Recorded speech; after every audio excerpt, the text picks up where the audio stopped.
Welcome back to Classic Garage and a slightly different video today because this is one of our own vehicles. This is a 1995 Mercedes 308D T1. Came just before the Mercedes Sprinter. And we've been doing some work to it. So I'm going to show you some of the bits we're doing, talk to you a little bit about the history of these, and then decide, do I keep it or do I sell it? The Mercedes T1 was introduced in 1977 and quickly became a workhorse across Europe. Built to last, these vans were favoured by tradesmen, emergency services and transport companies, with everyone from the German postal service to the police relying on them.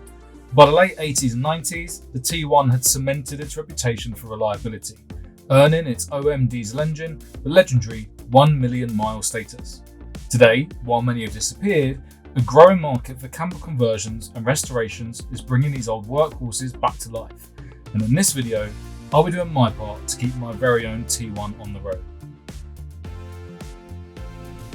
Okay, so this is it.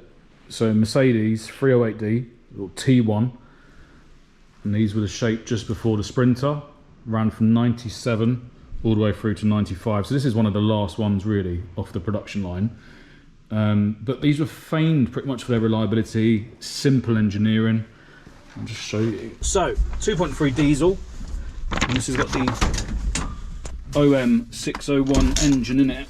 Now, the OM basically means 1 million. Mercedes said that these sorts of vehicles would do around 1 million miles in their lifetime. So as you can see, right, the cover is off. So that catch there had actually been sitting down here. You have to depress the clutch to be able to release it. But we're in anyway. So this is our engine, and this is a 2.3 petrol.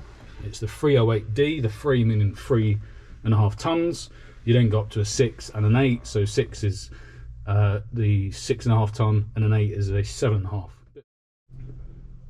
So we have got a solid cast iron block, mechanical injection, and it's pretty no nonsense. I mean, the fact that you can even just remove that engine cover and access the full engine from in here is not like today. We've got plastic here, there and everywhere. You can see we've got our dipstick down there, which is from the bonnet, but the bonnet in these is only really just to top up fluids. For any engine work, mechanical work, you just take this cover off and you have all of this space. So it's a pretty good design, to be fair. Right, so let's go on a little tour of our 308. Now I'm going to put some pictures up because this wasn't green. About a week ago, it was matte black. It had been Raptor painted, so you can see the kind of rough texture, which I've left underneath, but I decided to respray it, hence all the rubbish down here. And this is a Toyota colour. Let's find it here. This is Toyota olive green. This came from Paint Man, great website. I'm gonna share some before and after pictures here. I said I would for them anyway, but I think it looks a hell of a lot better. You know, quite German, quite different. Sprayed the towing eye down here just so it looks a bit smarter. I put a German plate on. The idea is, if I keep hold of it, I want to put our Trabant on the back and have it as like a bit of a show vehicle, kind of showing the two sides of Germany at the time, the 80s and 90s. I think that could look quite cool. So I put those on there for now. Our bonnet is here, like I said. So if we open that, the cable is a little bit funny, but we pull that, there we go. So like I said, our bonnet in these is only really for topping up fluids. So, you know, we've got our oil here, we've got our coolant here, our brake fluid here, our water bottle here, and just minor bits, you know, so any driver can get easy bits done from in here, service it. We've got our air filter there, but it's quite an easy to work on vehicle. Now, as we go around it, sprayed the wheels silver. They were matte black and scabby. They looked horrible. Much better. Our badge, as I said, so 308D, they always have the badge here.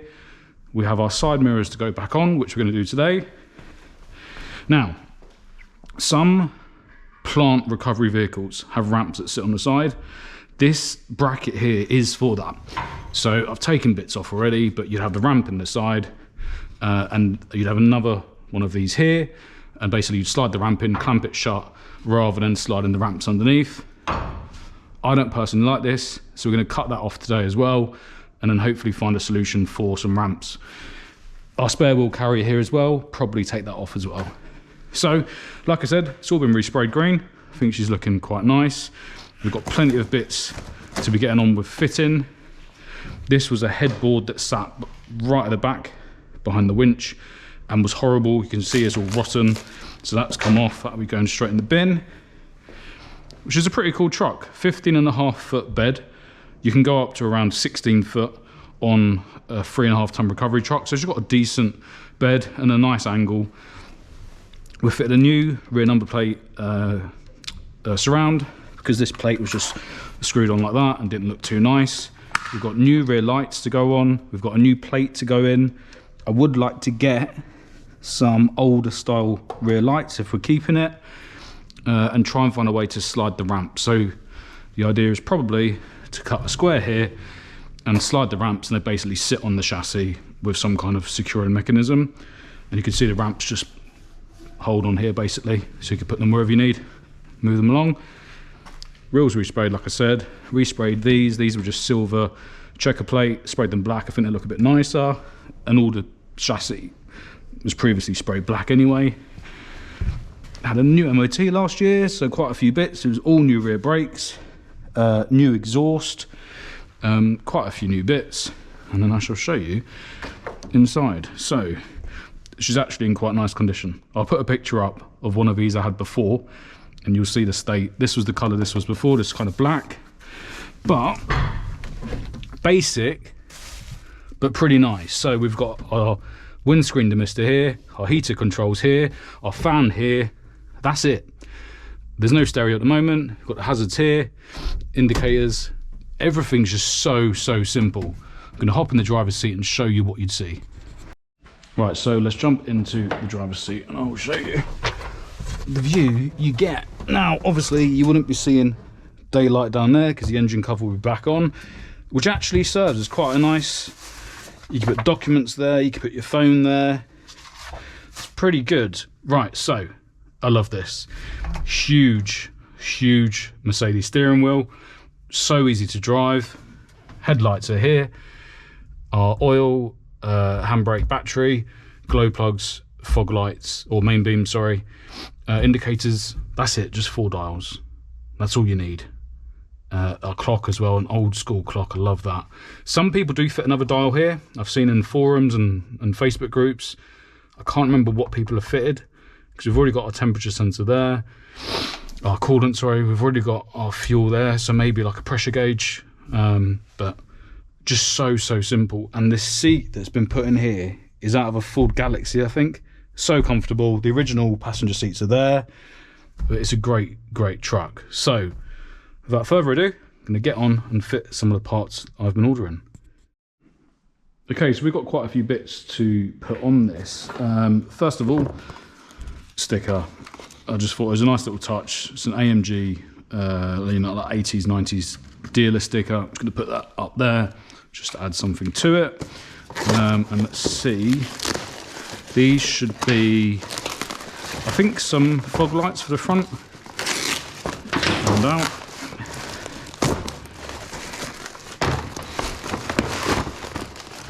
I know, these are the orange lights. So I thought just some twin beacons on the roof would look quite nice, add to the kind of recovery look. Annoyingly, they've sent them already with a cigarette lighter. I was going to wire them up properly, but let's have a look and see. I think they'll probably be too big, to be honest, for what I was after. Let's have a look. Hope for them to throw it. So let's pop one there. Well, they might be alright. Let's grab the other one. We might be alright. Either way, I'll get them wired up properly anyway to a switch, and like I say, if I decide to keep it, they'll look quite smart for shows, and if I decide to sell it, then at least it will also look quite smart. So let's climb up here, put that one on there, and let's see how that looks. Okay, yeah, not too bad. I think a little bit further apart. I will do that and join you again in a minute. Right, I think that's much better. I'm liking that. Annoyingly, there's not actually a cigarette lighter in this to plug them into. There's not one currently wired in, but we've got one on a jump starter, so I will plug them in a minute, make sure we're happy with them. Right, so we whacked one into a jump starter. I think they're quite cool. Don't know if you can slow it down. It's quite quick, but I think they help it look the part, so they should be okay. And we'll bolt them in properly, obviously not just leave them on the magnetic, and take the tape off here as well on the marker lights. But I think that looks quite smart. I'll definitely grab a picture of that. Right, let's turn that off and see what else we've got. Okay, so we've got quite a few other bits. I did order a whole new set of plates. Obviously I've put the German one on the front, and this one is for the rear. So we might as well put that in now. So I'm just going to remove that.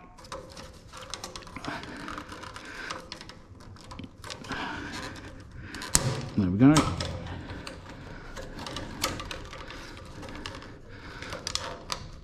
Bit stiff. And just grab our new plate, get it into there, slide it up into place. Hopefully, there we go. And we just pop this trim back on. Let me know what you think about number plate surrounds. I think on some vehicles they're quite nice, make a bit of a difference. On others they can look quite tacky, I personally think, but let me know what you think. But that is a hell of a lot better than just having that screwed on, I think, personally. Okay, we have got, right, this, I know what this is.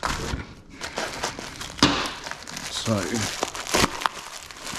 yeah, so we've got some rubber trim. So we're going to fit this in a moment, and this is basically going to go on here, which is quite a sharp edge actually. Yeah, it's just going to sit on there and go the whole way up on both sides. So I'm going to do that now. Right, so that's one side on. Basically the way I've done it, so I'll show you here. It's got some spray adhesive. I'm just going to gently spray that up along that part. And then just grab the pipe or trim, whatever you want to call it. Find an end, put that down there, and just gently run it on. Now there is an actual proper plastic trim part, rigid plastic that goes on here, but they are very hard to come by. So for a couple of quid off eBay you can just buy this sort of rubber trim and just do your own really. At least then it's new. And it should just give this a bit of a nicer look, because there must be an actual reason it does go on there, which I'm not entirely sure of. I'd imagine it's just because it's a sharp edge. This should make it look a lot nicer. There we have it. Minutes, seconds. Okay, so our trim is on and looking quite a bit nicer. We've got the beacons on. Let's see what else we had ordered. Okay, so this is a winch remote control. If I grab my knife, make it a bit easier to open stuff. Yeah, so that is our winch remote control kit. I've done one of these before. So basically this unit here goes onto here, onto the correct terminals, and then it converts what would be the remote for that is there. It's on a wire, and then it gives you wireless remote. So it's quite a good bit of kit. We'll try and get that done in a while. So put that there. What else have we got? Okay, so that is for another project of ours. But these markers should sit quite nicely where there were markers on here before. Perfect. Look at that. So yeah, right, let's get those on.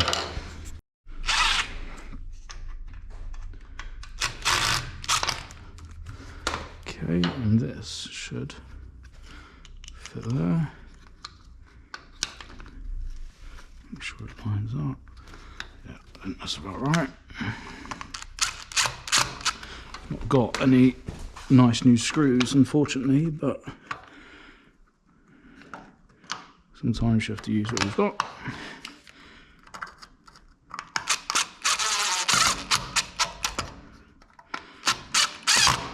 And these are just reflectors. So, seeing as obviously the truck is pretty much all black, it's just nice to have something.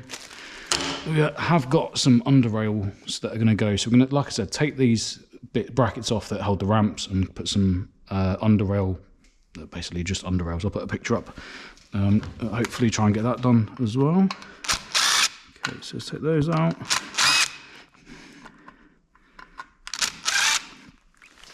And it should just be a repeat. And that into there. And that one. There we go. Not quite.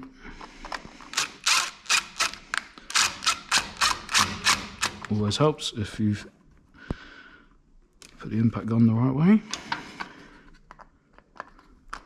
Okay, make sure that ties up. There we go. And these are about literally like 50p each. Make such a nice difference. We have got the... Do we have two more? No, it was those two. Yeah. Oh no, there's two more. So the other two, yeah, should go here. But I don't think there's a bracket the other side. No, I'm wrong.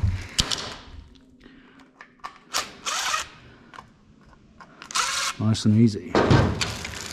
Someone's already done the hard work. All I've got to do is put these in. And I think realistically these should are possibly on the MOT anyway, so at least now they're on there.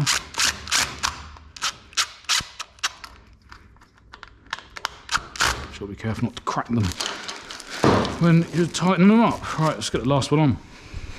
Right, that's the last one on. Much better. Much better. Right, that's for another project. Now in here, we should have, as the box suggests, some driving lamps. Now hopefully, okay, that's good. They come with all the bolts and fittings. What are they? These should be the bulbs. Yeah, look at, yep, definitely the bulbs. Rubber. Now I think these should really kind of set the whole thing off. Yeah, look at those. I think that it's going to look that way around. Yeah, it's going to have one here, one there. Probably without the, I mean, I don't know. The cover's quite cool.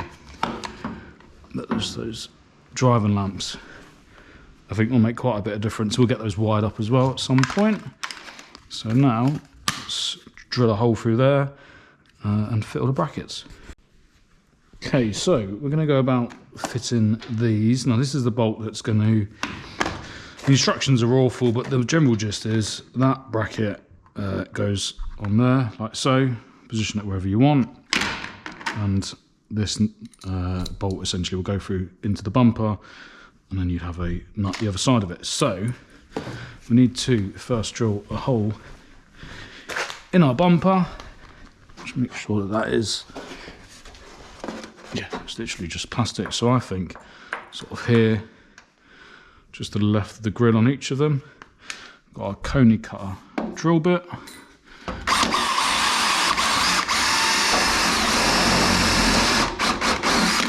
Now the good thing about one of these is it's marked, so 8, 10, 12 mil.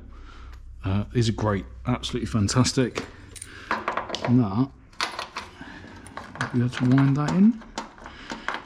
Should go slightly, just go a touch more.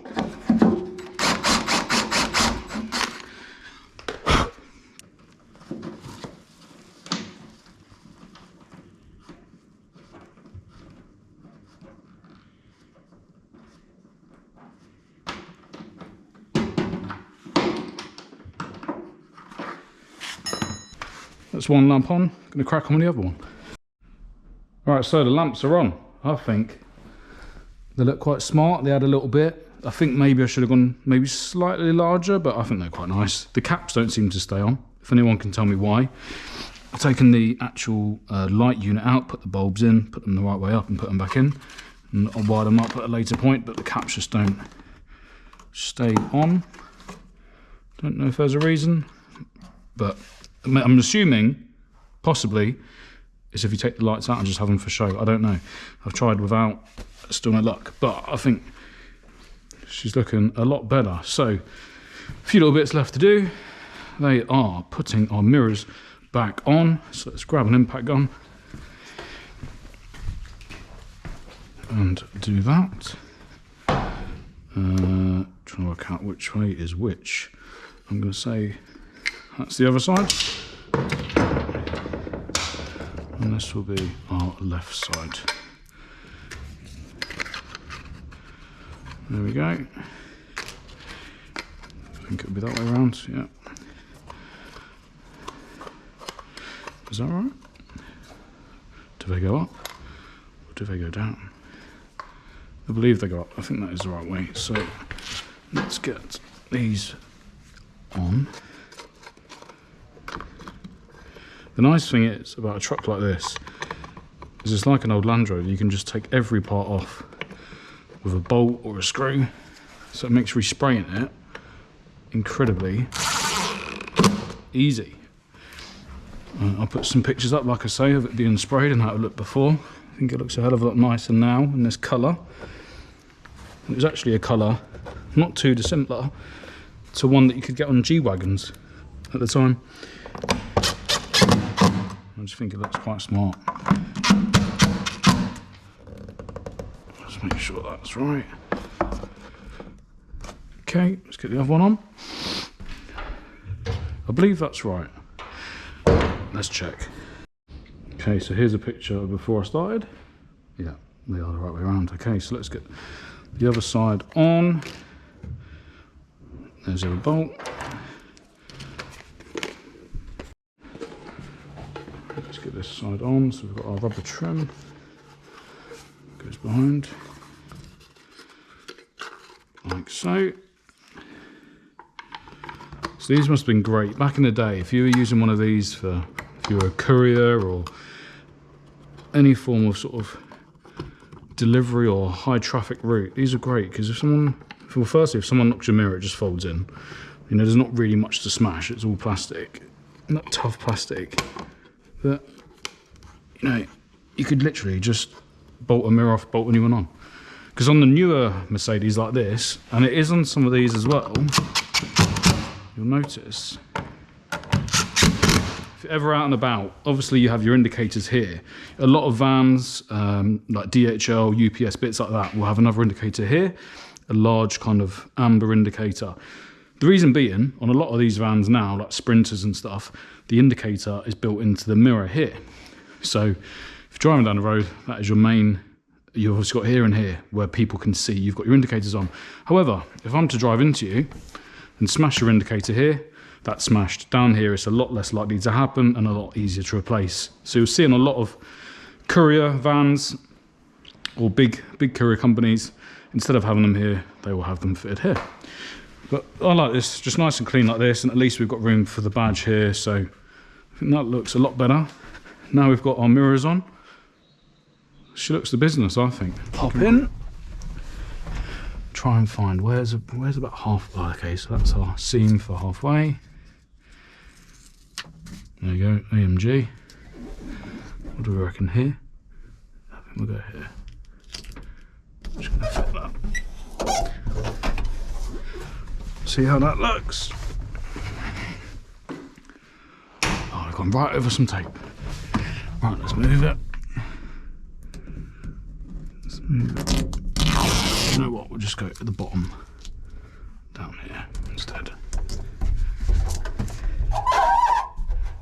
And we'll get a scraper to get that off. There we go, I like that. She's looking good. She's looking good. Now, one other parcel we had should be in here.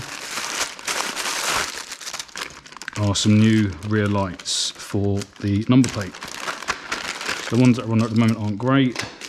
These I think are a lot better. So let's see if we can get those on. Okay, that light is on. Just gone with some bigger self tappers in the end. These are obviously designed to fit, but at least it's a bit more secure. And if we grab our jump starter, we can just make sure it's actually powering up. In fact, we don't need the jump starter, we'll do it off the drill battery. Alright, so positive's going into there, ground's going into there. There we go. That is our number plate light sorted. Much better than this, which I don't even know if it was working, but I mean, like I said, this is an interior light. It's completely wrong. So what we'll do is we'll get some connectors, cut that, and reconnect that up. Right, so one thing I want to try and get done is get rid of all of these bits that are on the sides. So let's grab some gloves. I've got our goggles on, got the grinder. Let's just see if we can start getting rid of some of these.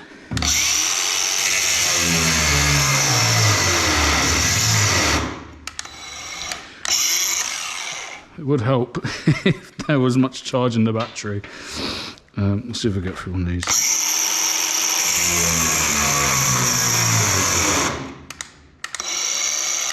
Right, well, I'm going to put that battery on charge and continue again in a bit.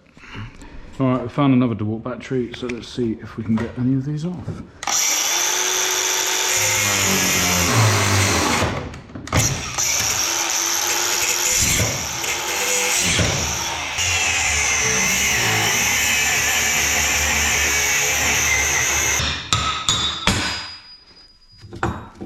There we go.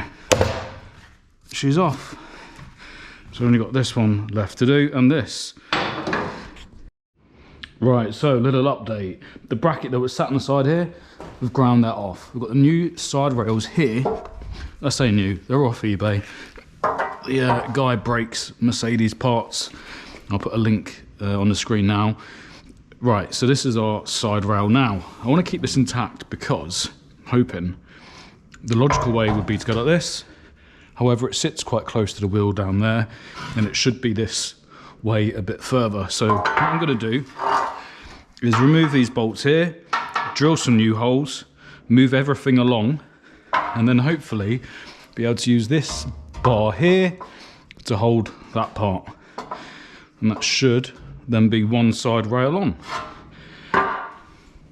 Okay, so that angle is off, ended up grinding the bolts off, and now I need to work out where this needs to sit in order for it to line up, and then probably put both brackets back on, hold this up in place, put a nut through, tighten it up, and go from there. So I'm going to do that now. Right, so I've marked up, this is where this bracket's going to need to sit now. I've got a cutter here, Coney cutter again. Basically just going to drill 2 new holes, put 2 new bolts in, and hopefully we can then get this bracket on.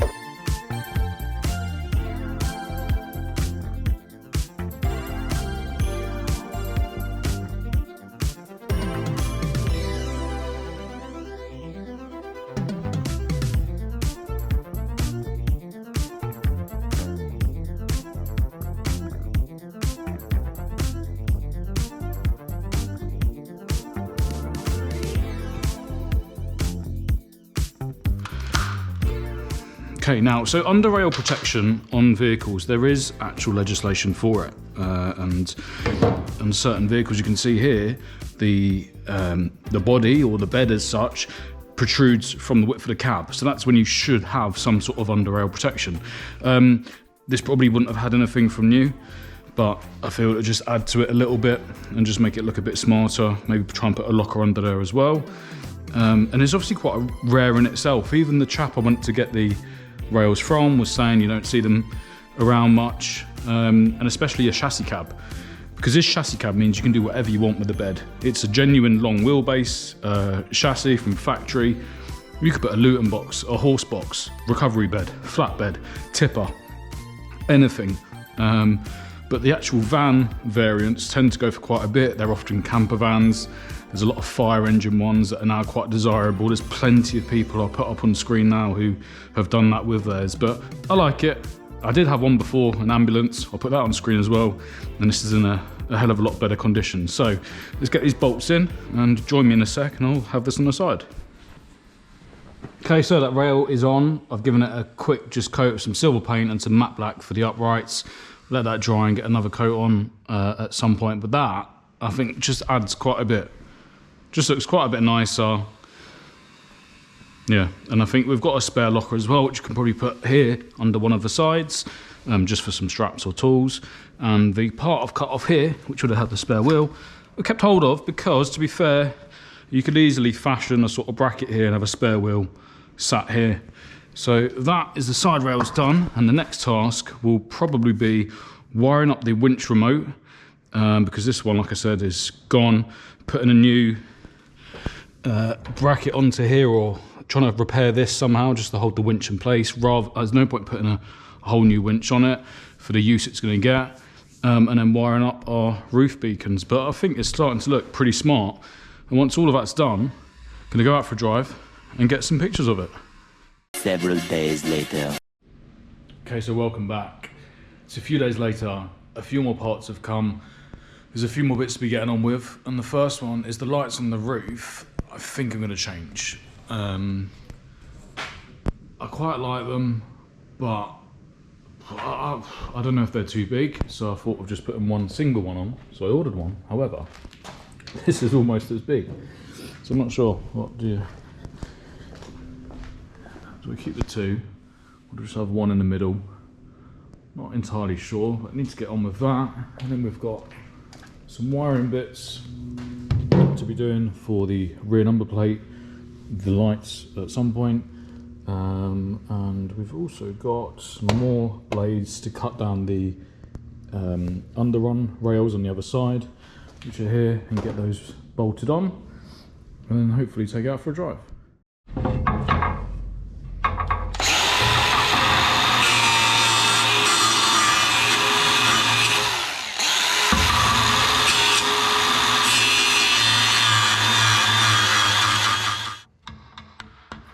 At this point, my dad turned up to help me, so here's a few bits of us trying to get this beacon apart and on the roof. What do you think, Lemon? I think it might, if there's anything inside, this needs to come off this here. So you need to get some mold grips on that, just like a tyre valve. Let's see if this works about enough. It should need one though, shouldn't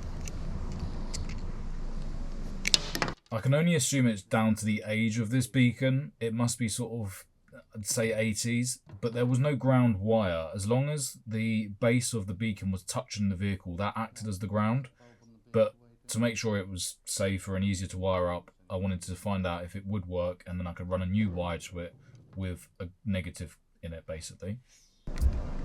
Come down further with It took about half an hour to get this right, so we ended up taking the whole beacon apart, basically, making sure that the wiring could be adjusted, testing it with the battery, and then finally putting it in place on the roof of the Merc.